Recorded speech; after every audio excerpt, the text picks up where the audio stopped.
Alright, I don't know how this video is going to turn out, but I spent a good amount of years learning from the pickup community or the dating advice community or learning game, whatever you want to call it. And I want to share a few of the things that I learned. Some of the, what I believe are healthy mindsets about relationships. I've never wanted to hide who I am. So that's kind of the place I'm coming from, and these are some of the things that I learned from the pickup community.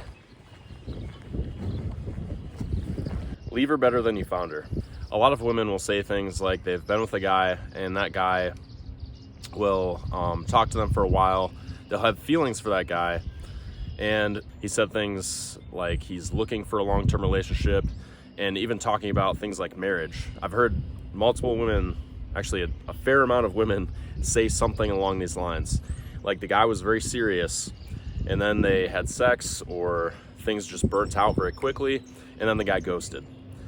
Just didn't talk to her at all after talking about wanting to get serious. And I think that leaves a bad taste in women's mouth, or a woman's mouth, about men. And I think that's why a lot of women complain about men.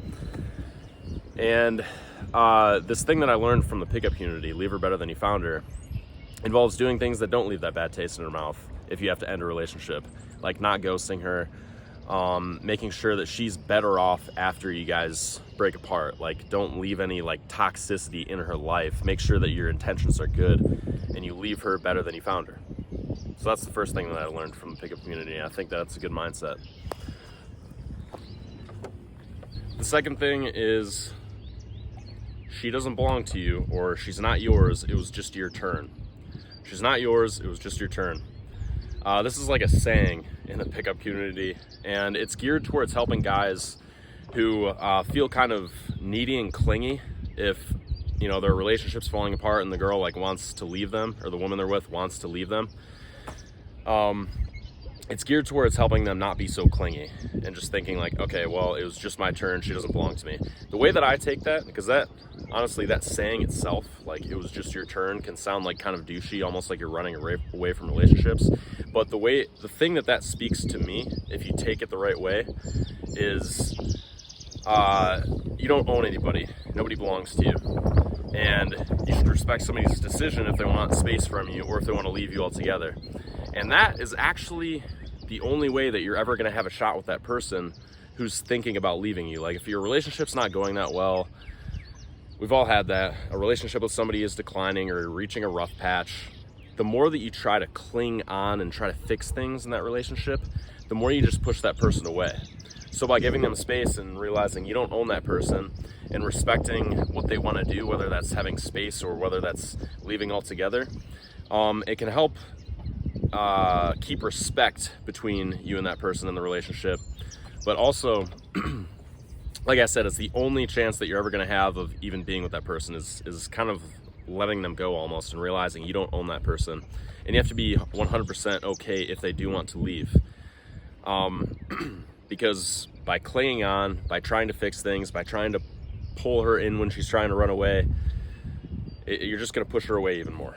By being that person that can respect what somebody else wants to do, that doesn't mean not having boundaries or expectations in a relationship, right? I mean, you can leave too, you can get space too, but I'm just saying, the whole energy of respecting somebody and respecting their behavior, their decisions, can create more attraction. She can actually come running back to you, but also it just keeps you on good terms. It keeps you in a healthy state of mind because you're not trying to control anybody. It's a healthy mindset to have, I believe. All right, the third thing is that action leads to state. You can get yourself in state. I actually discovered this when I was trying to overcome social anxiety, when I was facing my fears and just approaching women on my college campus in order to get over my shyness. You know, not necessarily in the pickup community yet, but I discovered that if I approached 3 women, or if I just talked to 3 new people in general, and I was more social and open on my way to class, I would be more confident in class. And if I had a presentation that day, I would be in a good state for it. My confidence would be 10 times better than if I just kept my head down and walked to class and was thinking too much, and instead of interacting with the world. So in the pickup community, they called this thing state. And you would go out to a bar, talk to as many people as possible, just say hi to new person, new girl at the bar. and or new woman. The more that you did that, the better state that you get in, because you're taking action, you're being proactive, and you're proving to your brain that it's not that scary to talk to new people. You're doing a lot, but basically the more action that you take and the more that you open yourself up to your environment, the more loose you get and the better like state that you get in. So that's the other thing I learned, is that you can get yourself into state. And I've experimented with kind of like doing this in life, because you can do it really quickly. If you go to a bar and you just approach a bunch of people, you'll feel great like 5 minutes later just by being social for 5 minutes. But in life, I think if you continuously do things over the long term that you enjoy, you put yourself in a better state. I also learned that your relationships are better when you're working on yourself. So how many times have you seen or been in one of these, or just seen a relationship that a friend's in or whatever, and they're obsessing over the other person? Like, oh man, I'm in a fight with my girlfriend. What do I say to her? What do I say to her to fix this? And meanwhile, they're spending so much time trying to fix the relationship that they're just like, what they're actually doing is just obsessing over this one person, skipping the gym, skipping work, skipping self-development, not doing things for themselves. And then their partner ends up not respecting them even more, or being even less attracted to them, because they're not even being the same kind of guy that they were when their girlfriend was attracted to them. So what I learned was, by working on yourself, it's actually very good for your relationship. I learned certain things, like guys would mention, you know, when you get up in the morning, what your girlfriend wants is she just wants you to stay in and be comfortable with her all day. And although spending quality time with a partner is fantastic, if you're taking away from like things that you normally do, like even if it's like going to the gym, I talk about that because that's something for me personally that I do every single day, or like spending a little bit of time outside doing something that you love. If you're not spending time doing that stuff and you're letting yourself deteriorate rather than building yourself up, you can see how in your relationship your partner's not going to respect you as much if you're letting yourself deteriorate, versus doing things that you love.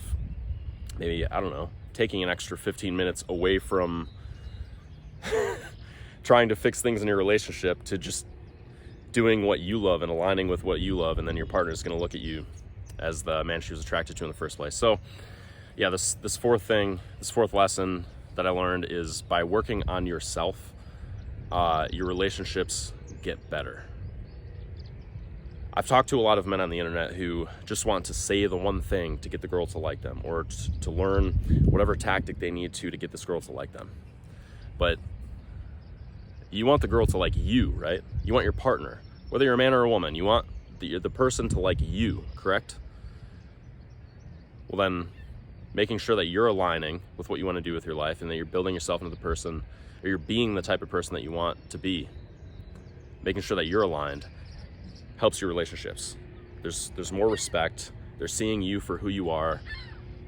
Relationships are better when you're focusing on yourself.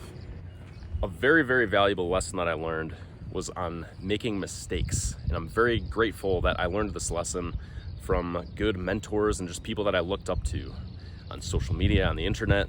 Just, I'm glad that I downloaded these mindsets, or this mindset that a rejection today or a breakup today can make you stronger tomorrow. Nobody wants to go through a breakup. We're all afraid of those feelings, right? Or at least it seems like a lot of people are afraid of the feelings of rejection or a breakup or whatever. But if you walk up to somebody and you have funky energy, and you bring that energy into the interaction, and they reject you, they're doing you a favor, because they're letting you know bringing funky energy into an interaction doesn't work. And why would you want to carry around that funky energy anyways? So by using your environment, and by using that feedback from getting rejected for bringing that funky energy into the interaction, you're learning, don't do that. You have to get rid of that funky energy. And for you to let that funky energy process go, whatever you need to do to get rid of that, you can do that, become a better person, have better energy, which is better for you, but also kills two birds with one stone, or works in two ways. You get better results when you're talking to women. So going out and approaching women at the bar or on the street or whatever, if you're getting rejected a lot, or people just don't want to be around you, it's a sign. It's a sign that you just need to get rid of something that you're doing that people aren't really gravitating towards. And you have to shift over to something more that people are gravitating towards. I don't really like using outside validation but as like a main source of feedback, I guess. Or I don't like to completely focus on outside validation, like whether you're getting rejected or whether people like you or not. But it can just be an indicator. That's all it is. It's an indicator for the energy that you're looking to align with more on the inside that you can share with other people.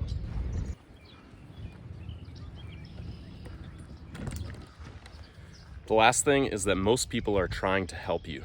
Most people want you to succeed. And depending on how you react to them determines your own fate. In the example that I can think of a time when I was not, I was feeling kind of tense, or I wasn't really feeling like hanging out at the bar.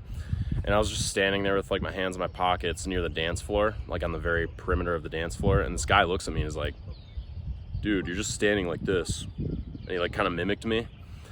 And had I reacted like defensively, I could have just been like, what the heck, bro? Ugh. But instead, I listened to what he was saying, and I was like, I like loosened up, and I started like dancing, and I just had looser body language. And he was like, yeah, he like gave me a high five. Even right now, I mean, I'm filming a video in a park, and I can view people like looking at me as like, oh no, they're trying to make me self-conscious. Oh, why can't I just film this video in peace? That'd be pretty selfish, actually. I'm in a public park. But I could view it as like, no, they're trying to challenge me to stay focused on what I'm saying, even with attention on me. You're just exposing your gunky energy, right? If somebody like triggers you when you're out at the bar, or a girl triggers you in a relationship or something, or, minus toxic relation. Even that though, I mean, maybe somebody's like, if somebody's really, really toxic, they're telling you to leave, to make that decision to just leave. Some people stay in relationships for way too long. Other times it's just really innocent, right? They say something and it's more about you, like your insecurities coming up. You should be grateful that they're poking you and your insecurities are coming up. It's just a better mindset to have. You're going to grow more from that. You're going to expose more of your weaknesses and turn them into strengths. And yeah, so that's the last thing that I learned, was that most people are trying to help you. These fish are either staring at algae or waiting for food.